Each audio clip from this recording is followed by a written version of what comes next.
The Monument by Gary Paulson. Set 1. Rocky. Sometimes it's funny how we can't know things.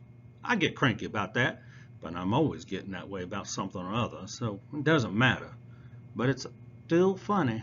Like if Python hadn't killed the chicken, he wouldn't have been sent to prison, and I wouldn't have helped him escape. He wouldn't have become my friend and led me to meet Mick, so I could come to know all there is to know about art and life and sex and love and how Bolton, Kansas is a microcosm of the world, even China. And I didn't know any of that was coming, or even what the word microcosm meant until Mick told me. But that's what I mean. Exactly. I couldn't have known any of that was going to happen. Mick says that life is wonderful that way. He says that life is really, really organic. It moves all the time and flexes when you least expect it to flex, which he likes, but I think sucks. I mean, I want to know every little thing that's going to happen and not have any surprises. But I can't, and that sometimes makes me mad. Well, never mind, I got carried away. Mick said I shouldn't get mad because it colors what I see and I won't be a good artist. I told him that I would maybe write down all of the things that happened and try to figure them out because I didn't like not knowing things. He said, fine, do it, but don't get mad. So I won't, but it's hard. I don't know my real name, or even if I had one.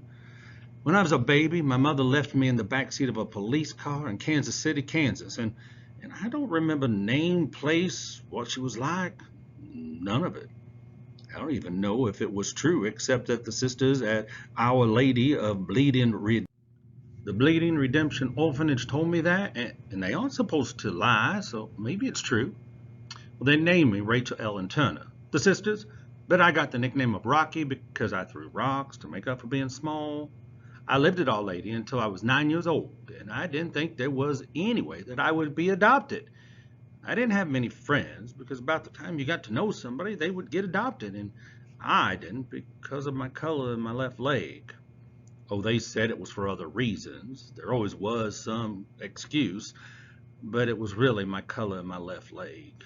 I am the color of light caramel, and I have curly tight hair, and even though they told us it didn't count, it was a fact that lighter colored kids got adopted right away, and the darker ones didn't.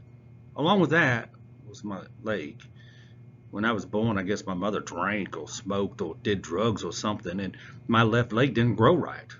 The sister sent me to a doctor, and they did some operations, but finally the doctor said all they could do was kind of fuse the knee so it wouldn't bend and let it grow straight, and that's what happened. It grew with the rest of me, and it isn't too skinny or anything, but I can't bend it. And so I've always walked kind of funny on it, and I get tired really easy, even now, when I'm 13 and grown. Every time somebody would come to look at little girls to adopt, I'd come walking into the conference room with those braces on my left leg, and you could see the light go out of their eyes. I used to make small bets with myself as to how long it would take. 10, 15 seconds? Never a minute on the big clock on the wall, and the light was gone. The sisters used to help me get looking nice and do my hair so I would make a good first impression. A new dress and everything, just so. But I knew it didn't matter. Nobody wants a caramel kid with braces, not from the start. Sometimes they'll love a kid if they already have one and they have to get braces, but not from the start. So I didn't get adopted. I thought I might as well figure on staying at Our Lady until I got pregnant and had to leave, like Mary Ferguson, and that would be my life. Then came Emma and Fred.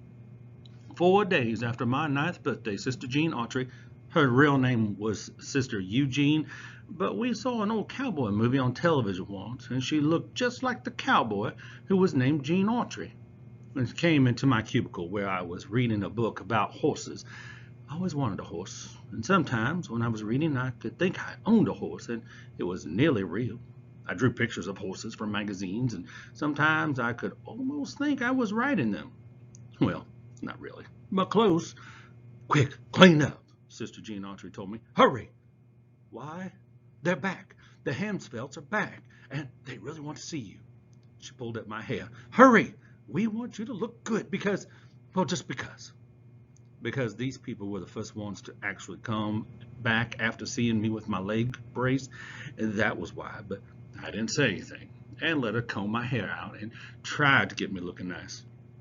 Mick said that I was pretty, like a deer, because I've got big brown eyes and freckles across my nose and brown hair with just a little red in it, but I don't think so. You don't see really pretty women with one leg stiff.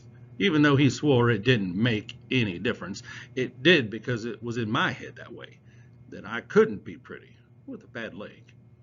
But Sister Jean Austrie fussed with me, her hands moving around my hair like small flying birds. She did the best that she could, and we went out into the conference room, and there sat Emma and Fred Hemsfeld.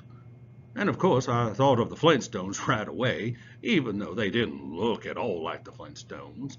Fred was tall and thin, except he had sort of a gut, and Emma was short and round, and they smiled a lot at me and each other, and at Sister Jean Autry. And Emma said, "We decided we want to adopt you." "You do?" Sister Jean Autry pinched my arm so hard I almost squealed, but I shut my mouth and I stayed silent. "Yes, we want you to join our family and come to live with us." And that was how I came to live in Bolton, Kansas.